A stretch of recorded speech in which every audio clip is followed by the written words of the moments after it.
and I'm very grateful. Ante.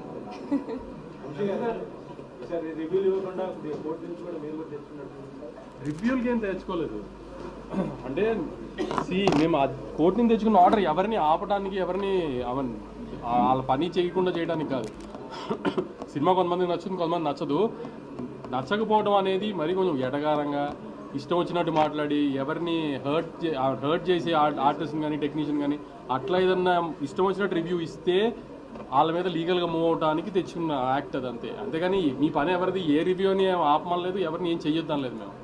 కానీ ఏదైనా డిస్రెస్పెక్ట్ఫుల్గా చేస్తే ఆ రివ్యూలో సినిమా గురించి కానీ ఆర్టిస్ట్ గురించి కానీ టెక్నీషియన్ గురించి అప్పుడు వాళ్ళ గురించి లీగల్గా వెళ్ళడానికి రైట్ తెచ్చుకున్నాం అంతే.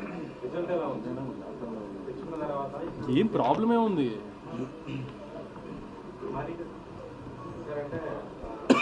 రాజుగారు అనేది చూపించారు దాంట్లో బ్యాక్డ్రాప్ లో ఆయన ఏం లేనట్టుగా ఎక్కడి నుంచి రెఫరెన్స్ తీసుకున్నారు సార్. అంటే అలాంటి వాళ్ళు ఉన్నారు రియల్ క్యారెక్టర్స్ లో. అంటే అది చాలా మంది కనెక్ట్ అయ్యే క్యారెక్టర్ అండి. అంటే ఎలా అంటే మీరు ఆంధ్ర సైడ్ మీరు చూసారంటే మీ క్వశ్చన్ నాకు పూర్తిగా అర్థం కాలేదు. రాజుగారి క్యారెక్టర్ బాగా డబ్బున్న క్యారెక్టర్. అవును. బట్ బ్యాక్ ఎండ్ లో అంటే బంగారం వేసుకుని అదా దాని రిఫరెన్స్ ఏదైనా ఉంటుంది. డిఫరెన్స్ మన చుట్టుపక్కలే ఉన్నారు కదండి చాలామంది. ఇప్పుడు డబ్బులు మనం చాలాసార్లు మీకు సొసైటీలో మీరు వెళ్ళినప్పుడు మీరు వింటుంటారు కదా, మీరు సోషల్ మీడియాలో కానీ న్యూస్లో కూడా చదువుతుంటారు. చాలా రిచ్ పీపుల్ ఎవరైనా ఉన్నప్పుడు సడన్గా చూస్తే వాళ్ళకి యాక్చువల్గా చాలా ఏమంటారు లాసెస్లో ఉన్నాయని తెలుస్తుంది, లేదా కంపెనీ లాసెస్లో ఉందని తర్వాత తెలుసు, బయటికి తెలియదు. సో లేకపోయినా లైఫ్ స్టైల్ వాళ్ళు లైఫ్ స్టైల్ అదే మెయింటైన్ చేయాలనుకుంటారు. సో దానివల్ల ఇంకా అప్పుడు వెళ్ళిపోతారు. సో మన రియల్ లైఫ్లో అలాంటివి చాలా ఎగ్జాంపుల్స్ ఉన్నాయి కదా. సో చంద్ర గారితో మీ కాంపిటీషన్ చాలా బాగున్నాయి. ముఖ్యంగా ఆ గుడి మీద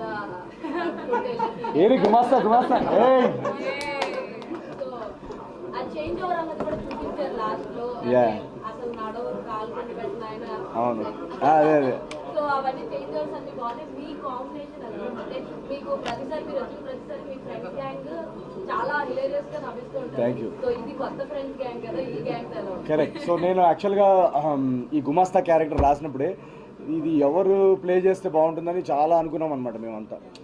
సో ఏదన్నా డిఫరెంట్గా ఉండాలి చాయిస్ అని చెప్పేసి నాకు చంద్రగారి వర్క్ చాలా ఇష్టం అనమాట. అండ్ తనది స్కిట్స్లో కానీ దాంట్లో చాలా ఒక ఎగ్జాజరేటెడ్గా ఆ స్కిట్స్ పర్ఫార్మెన్స్ కొంచెం లౌడ్గా ఉంటుంది కదా. సో ఈ సినిమాలో ఏంటంటే తనతో ఒక సటిల్గా రియలిస్టిక్ సిచ్యువేషనల్ కామెడీలో ఆయన చేస్తే చాలా బాగుంటుందని మేము ఆఫీస్కి పిలిచి కలవడం జరిగింది. రిహర్సల్స్ వర్క్షాప్ చేశాం కదా సార్. ముందు చేయగానే నాకు అసలు